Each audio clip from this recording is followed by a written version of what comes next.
Moonlighting has been an ambiguous concept from a long time. There are a lot of grey area associated with the term moonlighting and the concepts associated with it. So let's dig deep straight away into the definition of moonlighting and understand what it means actually.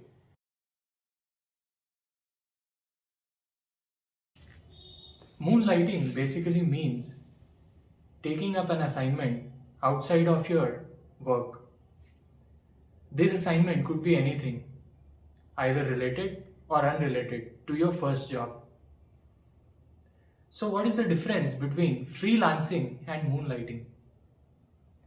Well, a freelancer is someone who is not an employee but a self-employed person who provides his or her services to multiple organizations.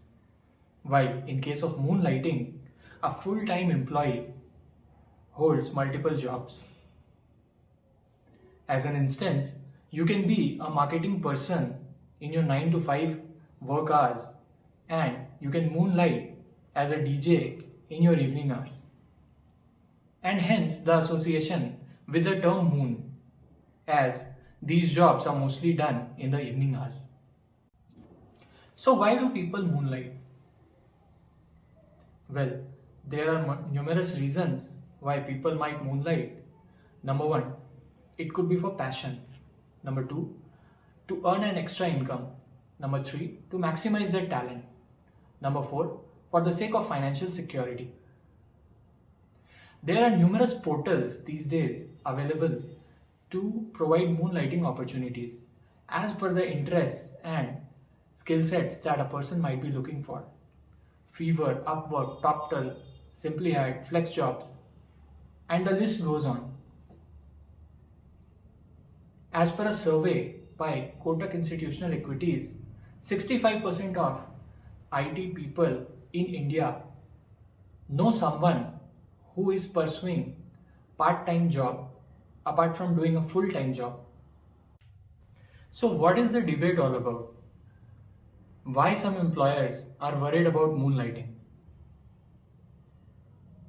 Conflict of interest, breach of confidential information, misuse of company resources, absenteeism, fatigue, burnout.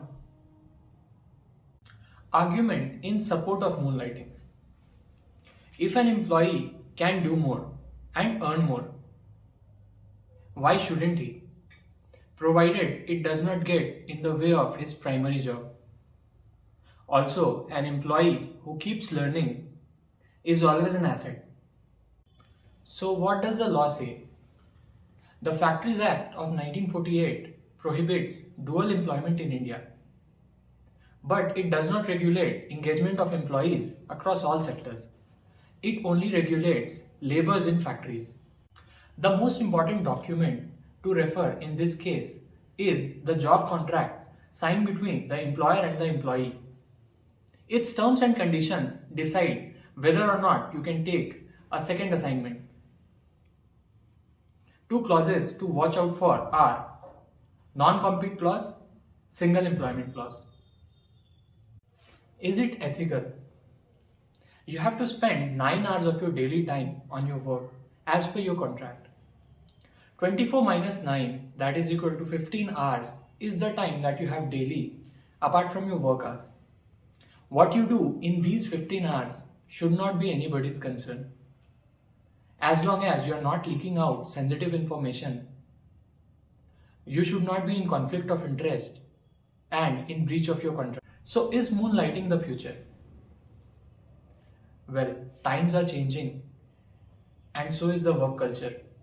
People want to have a plan B with everything that they do.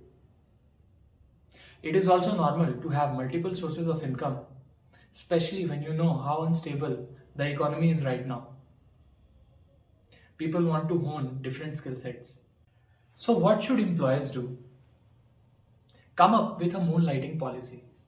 Recently, Swiggy came up with its moonlighting policy that stated employees were free to work on their projects after working hours, provided it did not affect their productivity and it was not in conflict of interest. Companies can have a proactive approach towards moonlighting. Define conflict of interest. Draft a policy that protects confidential information. Tell the employees where the company draws a red line. Having a moonlighting policy in place helps the employers more than the employees. Because if there is a breach, you can terminate employment. Otherwise, it becomes a courtroom drama. Moonlighting policy also helps the company to project itself as a progressive workplace. As it helps the employees, having a policy in place helps in getting a clear understanding of his or her terms of appointment. This is also a reminder for the governments to formulate a proper moonlighting policy. Give a legal structure to what is okay and what is not.